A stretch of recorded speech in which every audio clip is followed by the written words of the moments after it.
Chris, the result of this game was a surprise to everybody here at Barclays Center. Everybody except for Coach K, who said we got the game that we expected. He said that he knew that Jimmy Boeheim would step up with his brother Buddy suspended. So this is my son Johnny. He's 2. Decent athlete for a little guy, loves football, hates to listen. Now, according to NC State head coach Dave Doran, his team isn't much different. So I asked Rod what he thought about just seeing that. What does that look like to him? What does that mean to him? Do they need to change the blueprint? And he said exactly what you just said.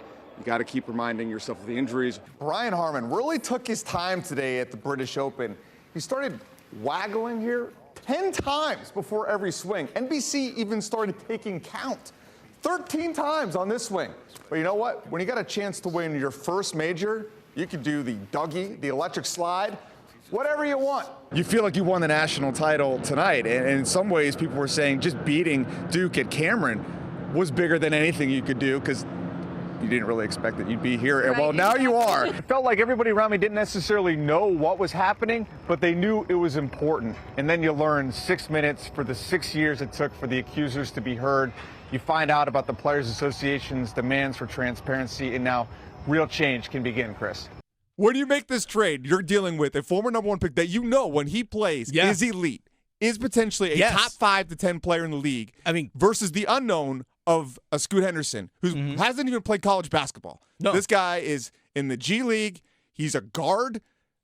The world gives us a lot of guards. They do. They are very replaceable. So to take a guard that high, you better know. Baker Mayfield isn't the tallest guy. Now, in the TV business, if you're short, you can stand on a box and no one knows. Now, I'm 6 foot.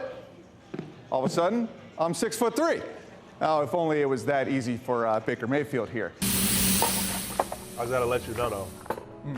You might gain like 2 inches off just eating that. On my vertical or in my waist? Terry Sanford student section, I think your work here is done. Not Welter. Football flat air.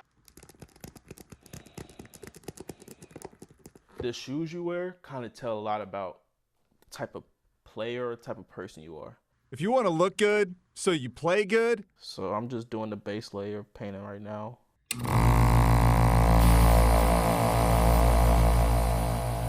Will Whitley is your guy.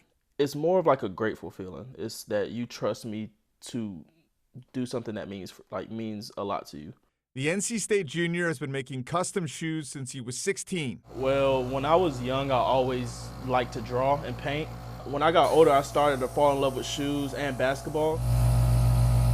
His passion started to become a business at NC State thanks to lifelong friendships with Wolfpack guard Breon Pass and former Wolfpack guard Cam Hayes. If you would have told 16-year-old Will that he would be making shoes for NBA players, NFL players, things of that sort, I would be like, no, you're lying. He's done shoes for players like Terquavion Smith.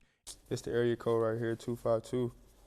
I'll always represent the city. And Wolfpack running back Demi Sumo Carnbay. Really whatever you want, and I try to just make it happen.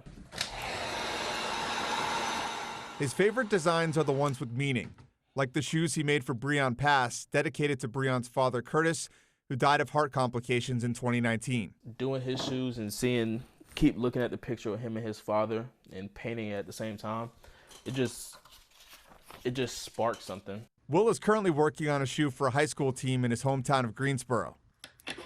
Business is good, but seeing his art on the court is priceless. It makes me happy because it's like you like him so much that you're willing to wear him again and again and again, and it just means a lot, honestly. Pat Welter, WRAL Sports. At guard, 6'7" sophomore from Norfolk, #1, Darion Sebron. In the game's biggest moments, Darion Sebron is at his best. Sebron is so silky smooth. At the end of the game, if I just had that motto like big time players make big time plays. Sebron all the way to the rim. That's my boy! He learned mental toughness from his mother. Let's go, Wolfpack! I'm thankful, I thank the Lord for keeping me strong. You could say his game was an inherited trait. And Sebron now on the board. I just call him, he's a hybrid of myself. He's just a better version. Darion's mom, Natasha Franklin, is watching courtside. He walked, he traveled, and got caught. His father, Daryl Dillard, has a much more restricted view. I let him know I'm sorry that, you know, I left him. Darrell is serving a 51-year prison sentence at Lawrenceville Correctional in Virginia. Bible says a life sentence. In 2001, Darrell was found guilty of 5 felonies, including shooting into an occupied building and aggravated malicious wounding. There were 2 other co-defendants in the case. One was Darrell's twin brother. Dudes had an argument and stuff like that, and words were said, and my brother, he shot through the door. A juvenile got hit. Darrell's brother and the other co-defendant took a plea deal and served a shorter sentence.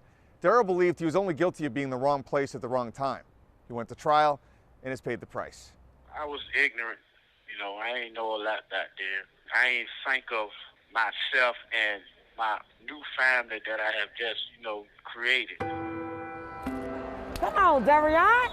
When Darrell was sentenced, Darion was just 11 months old. His mother was determined to not let him suffer his father's fate. Basketball was like a savior for Darion.